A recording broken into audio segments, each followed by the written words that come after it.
म्हणजे श्री महाकाल मित्रांनो, तर आपला जो चॅलेंज घेतला होता श्रीमद भगवद्गीताचा, तर त्यामध्ये जो आपला एक विषय होता, मी तुम्हाला बोललो होतो की काही मला आवडेल, तर ते मी तुम्हाला सांगणार आहे. तर आता ती वेळ आलेली आहे आणि मी तुम्हाला सांगतो काय होतं नेमकं. तर आता आपला ब्लॉग इथून चालू होतोय बघा.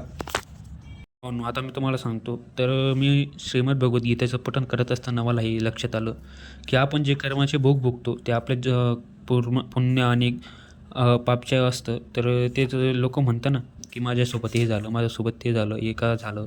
तर ह्याच गोष्टीतून अनुसरून हे आहे. तर श्रीमद भगवद्गीता माझ्या मताने सर्वांनी वाचायला पाहिजे, लहान असो का मोठा असो. तर सांगतो तुम्हाला आता मी एक. तर जे आपण आपले कर्म करतो त्याचेच भोग आपण भोगत असतो. ते इथं एका उदाहरणात दिले आहे. तर मी तुम्हाला सिंपली वाचून दाखवतो. मान ले कि मैं एक व्यापारी हूँ और मैंने बुद्धि के बल पर कठोर परिश्रम श्रम किया और बहुत संपत्ति संचलित कर ली है, तब मैं संपत्ति के सुख के भोग में भोगता हूँ। किंतु ये मान ले कि व्यापार में मेरा सब धन जाता रहता है और मैं दुख का भोगता हो गया हूँ। इसी प्रकार जीवन में प्रत्येक क्षेत्र में हम अपने कर्मों के फल का सुख भोगते हैं या उसका कष्ट उठाते हैं, यही कर्म कथा है. आपण बघितलं आता, की आपले जे पुण्य आणि पाप असतं त्याचे भोग आपण इथंच भोगत असतो. तर हे आपण बदलू पण शकतो. तर आपण बदलू काय शकतो ते, तर आपण चांगलं पुण्य कमवू शकतो.